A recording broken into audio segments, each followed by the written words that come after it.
C'est un grand nounours qui est avec nous aujourd'hui sur le plateau de l'Instant de Luxe. Ouh là là, je vois déjà la tête qui penche, ça ne lui plaît pas du tout. Si. Bonjour. On m'appelait Nounours quand j'étais géo, Club Med. Bonjour Pierre Ménès. Salut Jordan. Merci de m'avoir fait le plaisir de venir me voir sur le plateau de l'Instant de Luxe. 6 cases, on va essayer d'en apprendre un peu plus sur vous. On va partir sur 6 numéros. C'est parti, je vous laisse choisir. Mon chiffre préféré, le 4. Allez, chiffre préféré, le 4. C'est marrant que ce soit votre chiffre préféré. Ça tombe sur Mélissa Acosta. Vous vous êtes connue en 2011 à la Baule, c'est bien ça?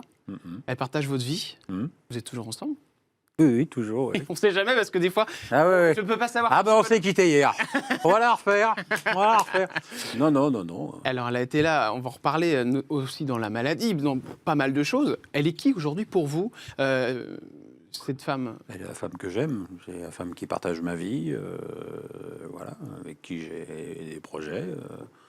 Et avec qui je veux finir ma vie, c'est tout banal, quoi. C'est tout banal. Alors, il s'est passé pas mal de choses et vous êtes un homme particulier. Vivre avec Pierre Ménès, ça doit pas être facile tous les jours. Je ne sais pas, je suis pas à sa place. C'est à elle qu'il faudrait poser la question. J'ai l'impression que c'est assez. Comment est-ce qu'elle vous calme en fait des fois, Pierre? C'est la question que je me pose.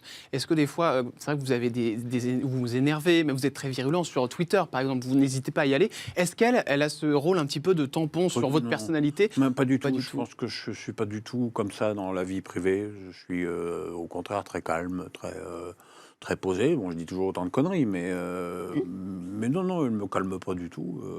Même si elle est très apaisante, elle a un caractère. C'est une fille qui est originaire des îles. Hein. Son père est d'Anguille à Saint-Martin. Donc c'est quelqu'un qui a vraiment le tempérament des îles. Elle est très positive. Elle a toujours été très positive, même quand j'étais malade. Et en fait, ça m'a beaucoup aidé, parce que c'est évidemment beaucoup plus agréable d'avoir quelqu'un comme ça que quelqu'un qui te plaint et qui s'apitoie sur ton sort pendant que tu es en train de mourir. On continue avec une autre case, Pierre Ménès. La case numéro 1, 2, 3, 5 ou 6. De toute façon, on va faire les 6. Hein. Oui. Alors là, 1. Allez, case numéro 1. Mais on continue avec des jolies cases, puisque c'est un garçon. Il s'appelle Axel Ménès. C'est votre fils, je vois un sourire sur votre visage. Oui, ça me fait rire, parce que j'ai déjeuné avec lui ce midi. Ah bon? Donc, oui, c'est mon fils. Vous êtes super fusionnels tous les deux? Non. Autant ma fille aînée, qui a 4 ans de plus qu'Axel, Anne, c'est mon clone. Elle est juste là, on la voit derrière. Anne, c'était au CFC la photo. Anne, c'est mon clone, elle est exactement comme moi, elle a le même caractère que moi, elle a les mêmes qualités que moi, la vitesse dans le travail, elle a les mêmes défauts que moi, elle a la dent dure. Axel, il a un caractère totalement différent du mien. C'est quelqu'un de plus profond, de plus... comment je vais dire ça, de plus introverti, de plus sensible encore. Je suis très sensible, mais je crois qu'il est encore plus sensible que moi. Comment ils ont vécu, vos enfants, et notamment Axel, parce que c'est vrai qu'il est plus jeune, la notoriété de leur père, ça peut être un souci, ça? Vous avez réussi à le gérer, vous, Pierre, parce que vous êtes très médiatisé, on vous reconnaît, on vous loupe pas, vous avez une vraie gueule. Comment on fait quand on est le fils? Alors, c'est à lui qu'il faudrait poser la question, certes, mais vous, comment vous l'avez vécu? Tu l'inviteras la prochaine fois. Exactement. En tant que papa, vous l'avez vécu comment, vous? Vous avez eu l'impression de passer... Il y a des choses que vous avez regrettées par rapport à la notoriété, par exemple, et vos enfants? Non, alors pas du tout. Non. Mais vraiment pas. Vraiment pas. En fait, j'avais l'impression qu'ils s'en foutaient un peu. J'ai toujours leur père et qu'ils ne voyaient pas trop la différence. La seule chose qui les a vraiment frappés, c'est quand j'ai eu ma marionnette au Guignol. Là, j'avais la Légion d'honneur. Quoi. Ah d'accord. Ils ont adoré. C'était le totem. C'était le totem. Et non, sinon, voilà. Après, j'imagine que alors, ma fille est dans un métier très... elle est styliste bébé, donc la fille de Pierre Ménès, ça n'aide pas beaucoup. Non, ça c'est clair. Votre fils voulait faire, me semble-t-il, était dans le milieu de la radio, parce que j'ai même eu le plaisir de le côtoyer. J'étais dans une école. Oui, non. Il s'est écarté après. Oui, non, je crois que ça l'attirait pas plus que ça, en fait. Non, vous l'avez pas aidé, vous qui êtes Pierre Ménès, quand même, ça doit aider. Non, d'abord, il me l'a pas demandé. J'en ai pas spécialement eu envie. On a eu un magasin de basket où la photo est prise, d'ailleurs, pendant quelques années. Et aujourd'hui, il travaille pour Vuitton. D'accord, ok. Une marque de maroquinerie. Allez, Oui, on continue. que personne ne connaît. bien Non, sûr. personne, voilà. Mais voilà. on peut citer, évidemment, pour pas avoir de problème avec le CSA, Balenciaga et Givenchy. Voilà, merci Voilà. Pierre. Faites tout le travail. Allez, Voilà. on continue avec une autre case. La case numéro 2, 3, 5 ou 6. 6. Allez, case numéro 6. Ah bien, c'est une personne que vous n'aimez pas trop, c'est Laurent Ruquier. Et puis à côté, c'est Brigitte Bardot. Vous avez quel rapport Avec Surtout, Brigitte Bardot quel lien avec Brigitte Bardot? Aucun. Eh bien non, si, vous avez un rapport tous les deux. Les animaux. Exactement. Ça, Ouais. on le sait peu sur vous, mais vous aimez beaucoup les animaux. J'aime beaucoup les chiens. Les chiens, vous en avez Beaucoup. 4. plusieurs. 4. J'ai 3 On n'a pas les cockers. photos parce qu'on ne saurait pas les reconnaître. J'ai 3 cockers et un dalmatien. 2 cockers achetés dans un élevage à côté de Lille. Et 2 sauvetages. Le 3e cocker et le dalmatien.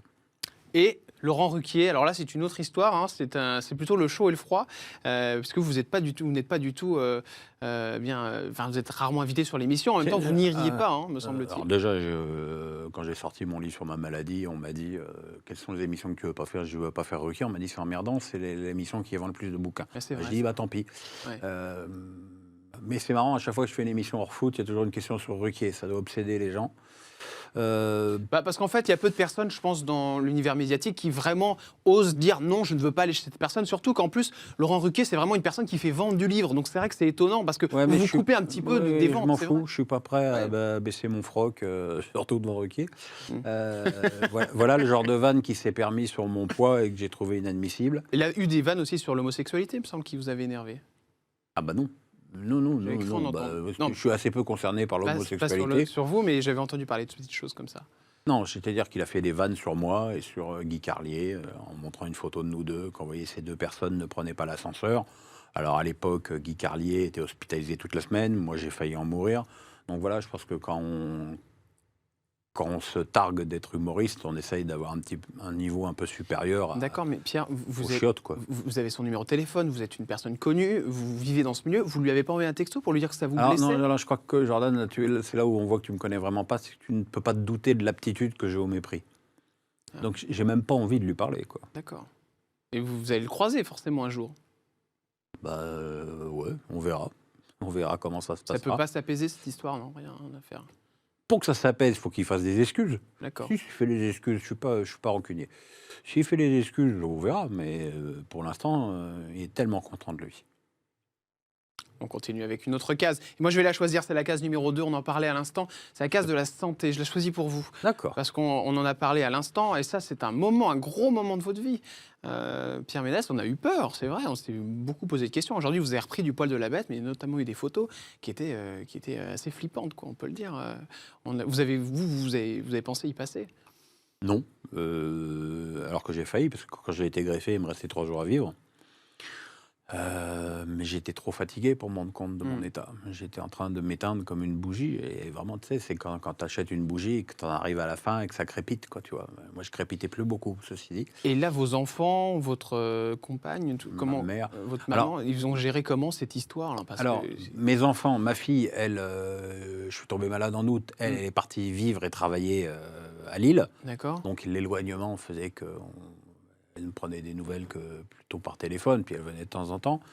Mon fils, il a été comme son caractère, il a été entre le surinvestissement et le déni. D'accord. Voilà, c'était selon ses humeurs. Et puis j'ai ma mère et Mélissa qui ont été auprès de moi H24, quoi. Et oui, une petite question. Les gens vous reconnaissent évidemment dans la rue. Ils vous en parlent toujours. Allez, on va dire que sur 5 personnes qui me reconnaissent dans la rue, il y en a 3 qui me demandent des nouvelles de ma santé. C'est quand même c'est joli. C'est joli. C'est un vrai affect. Vous pensiez avoir cet affect-là en même temps une grande gueule comme vous êtes? Vous pensez que les gens vous aiment autant, sincèrement?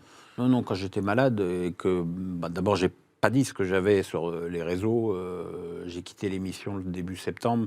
J'ai été greffé le 12 décembre et je suis revenu début avril à l'émission.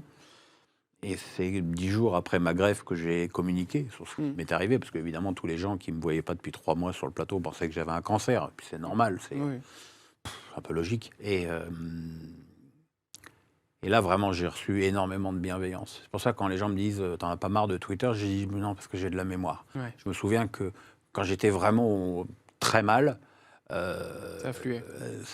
Ça m'a aidé. Ouais. Et qu'aujourd'hui, si les mecs recommencent à m'allumer, c'est preuve que je vais bien. Allez, on continue avec une autre case, Pierre. Et il en reste 2, me semble-t-il, ou une. La 2, la 5 ou la 3? 5. Allez, case numéro 5.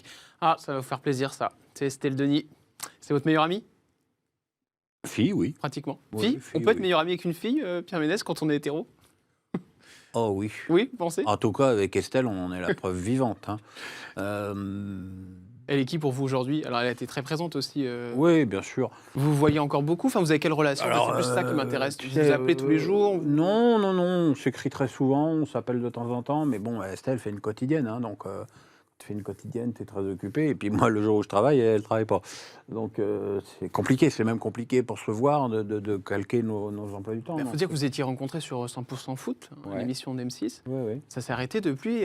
Sa carrière un peu plus compliquée, parce que c'est vrai qu'on la voit moins, en tout cas sur C8. Vous en pensez quoi de ça, Pierre Bah, Ménès? elle cartonne sur l'équipe TV Oui, aujourd'hui. sur l'équipe. Donc, voilà.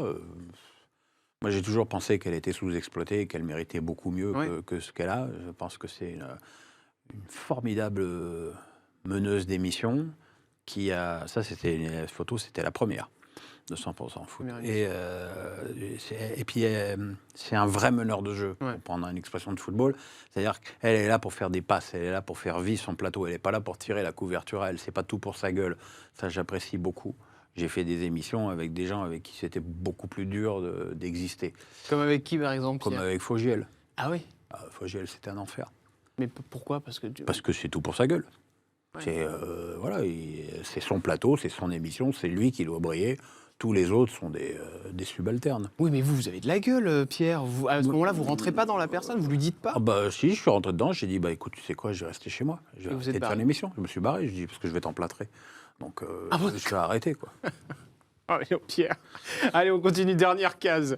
Elle va pas vous plaire, celle-ci, la case. On va la faire très rapidement, parce que c'est la pire. C'est la case numéro 3. C'est la case de l'argent, Pierre Ménès. Vous en avez parlé, hein. C'est un sujet qui est pas Oh trop là tabou là, pour vous. j'en ai parlé il y a très longtemps. Très longtemps.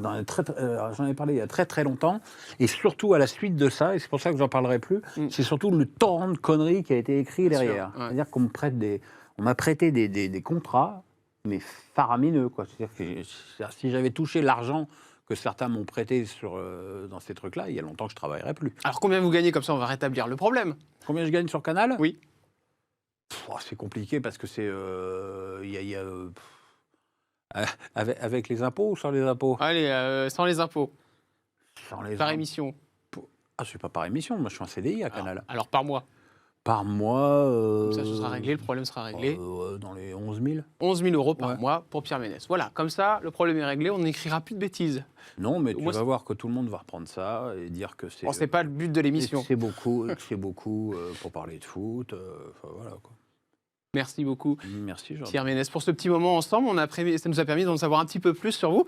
Et j'ai bien aimé ce Pierre Ménès calme en face de moi et très tendre. Mais je suis pas un monstre. Mais je sais Faut bien arrêter. que vous n'êtes pas un Faut monstre, arrêter de Pierre. croire que On je va suis un vous monstre. prouver, Là, mais je vais me lever, je je vais vous t'en faire la mettre une. bise, Pierre. Je vous fais un gros bisou. Merci Merci, d'être venu Jordan. sur le plateau de l'Instant de Luxe. On se retrouve, nous, dès demain, avec un nouvel instant et de nouvelles personnalités, évidemment. Ciao, les amis. Bye.